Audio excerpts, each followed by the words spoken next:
simpul menyikapinya gimana saat itu? Iya, alam itu kan terdiri dari beberapa lapisan. Artinya alam, aliman, muta'alimin. Alam itu kita banyak belajar dari alam karena kita manusia itu diciptakan oleh Allah Subhanahu wa taala dari unsur yang sama. Jadi kalau kita hidup dalam alam, kita tidak bisa ada keseimbangan antara ekosistem yang kita tinggalkan itu, maka tidak terjadi musibah yang akan diberikan oleh Allah, kecuali musibah itu diundang. Nah, tingkatan-tingkatan masalah musibah itu datang, itu memang terjadi dalam gesekan-gesekan secara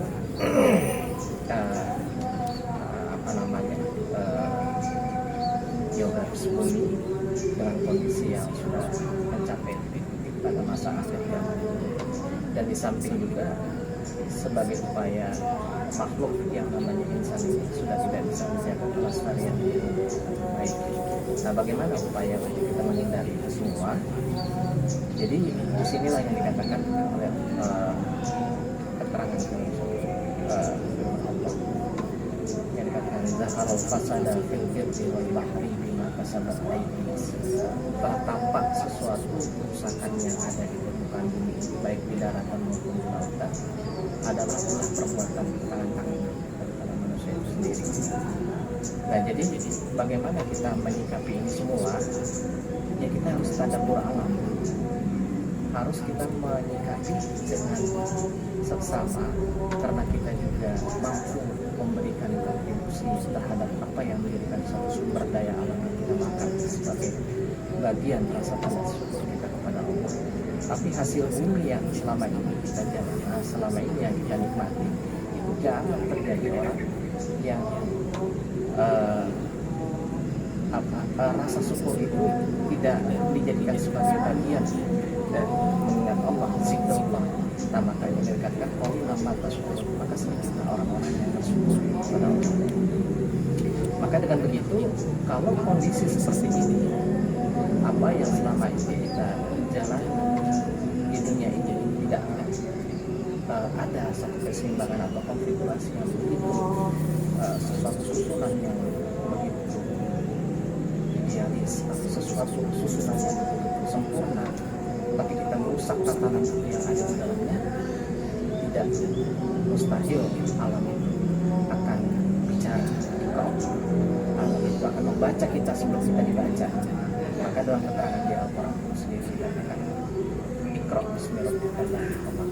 Bagaimana kemampuan saat itu Rasulullah SAW itu menerima wahyu yang pertama dengan tertatih-tatih, dengan upaya yang dituntun oleh malaikat Jibril untuk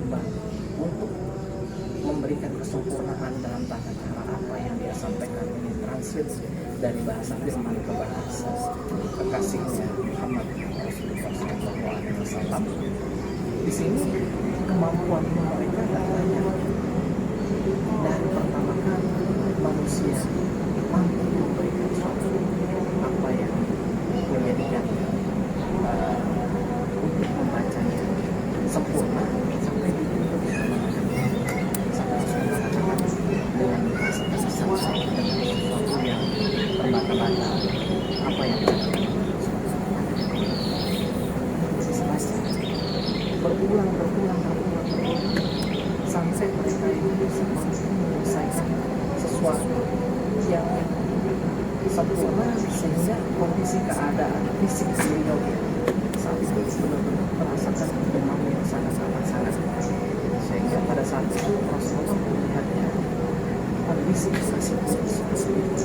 Bagaimana yang terdiri dari 114 surat dari beberapa ayat dengan 1236 ayat, nah itu tidak serta-merta datangnya, dan ini bukan situasi dan kondisi saat itu dengan upaya momen-momen yang terjadi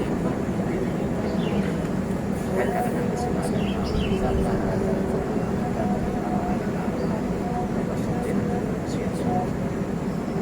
jadi kondisi kita bagaimana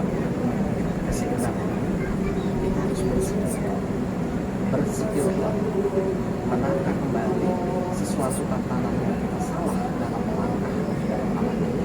Alam ini berdoa kepada Allah. Maka ada mengatakan nama masalah ayat ini adalah sesungguhnya anzal mahmud sama bagaikan air yang turun dari langit. Pak Allah ini nabatul maka dia dan sumber daya alam yang kita apakah itu dari opsi yang kita suka upaya apa yang kita lakukan itu nanti akan ditagih sama Allah. Sebetulnya transaksi segala upaya untuk menciptakan sesuatu keseimbangan pada syukur ini kepada Allah, hanya kita mengucapkan alhamdulillah. Tidak banyak, cuma itu sederhana aja. Tapi begitu Allah lupa, dia dikatakan hatta idza akhratil abdu, dan ketika bumi zarfaha azzaina, dia begitu sudah menghiasi keindahan dunia ini seakan-akan azzana ahluha annahum qadirun, bahwa ini adalah milik Tuhan. Nah, disinilah kemurkaan kasih dan ta'alam takna bina'aksi kadzalik wa nufasilul ayat di kaumnya kepada.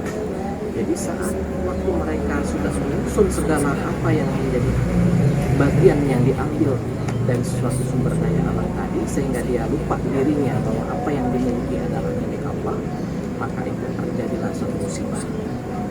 Nah, musibah nggak datang sendiri, jadi ada yang diundang.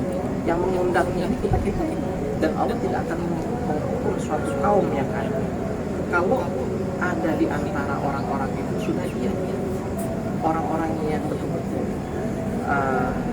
mampu untuk bisa mengatasi persoalan ini dengan berbagai macam kompleks multidimensi. Jadi kita juga harus mampu menyelesaikan perkara yang berhubungan dengan manusia. Nah, makanya itulah zikrullah inilah saat tanda bagaimana rasa bersyukur kepada Allah. La in syakartum la azidannakum wa la in kafartum la azidannakum. Karena siapa yang mensyukuri atas nikmat Allah, maka Allah azidannakum, ditambahkan lagi ditambahkan. Tapi jika dia kufur akan nikmat Allah, maka Allah akan ajak. Nah, dari situlah kita kembali pada sesuatu yang kita renungkan, ini adalah sepertinya pepohonan yang ada di sekitar lingkungan kita. Ini berzikir mereka. Akar nggak pernah cemburu dengan apa yang sesuatu yang di atas, dan dia tidak melihat sesuatu apa yang tumbuh yang di atas, tapi begitu kuat menopang ke bawah dengan kekuatan. Kita mungkin megang pohon lainnya dengan beberapa durasi sekian menit ya nggak akan sanggup, tapi begitu kondisi berzikir akan mencari sesuatu makanan yang dinamanya dan dengan versi yang masing-masing yang kita tidak pahami, dan itu semua makhluk. Jadi bagaimana cara versi mereka jika masing-masing itu hanya Allah yang mengetahuinya.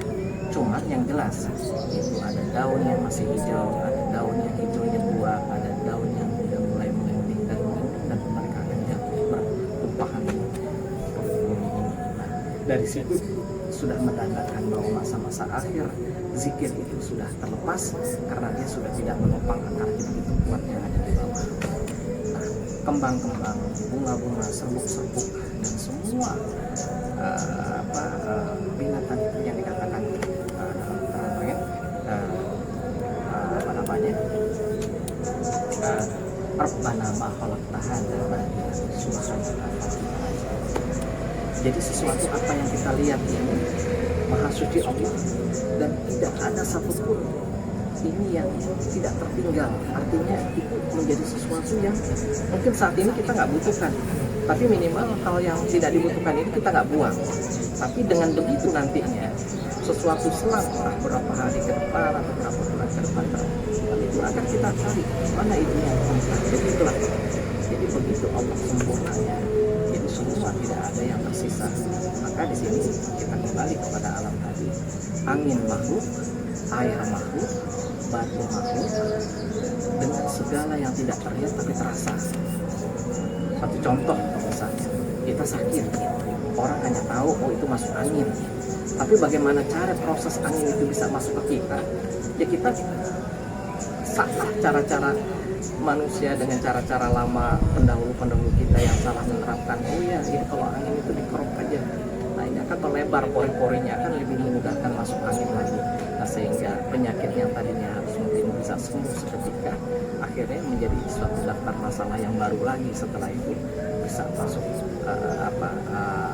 yang dikatakan ahmar, itu angin merah. Jadi penyakit angin merah itu didatangkan nama Allah. Itu kalau dia masuk ke dalam jantung, dia mati, dia masuk ke otak, dia bisa gila.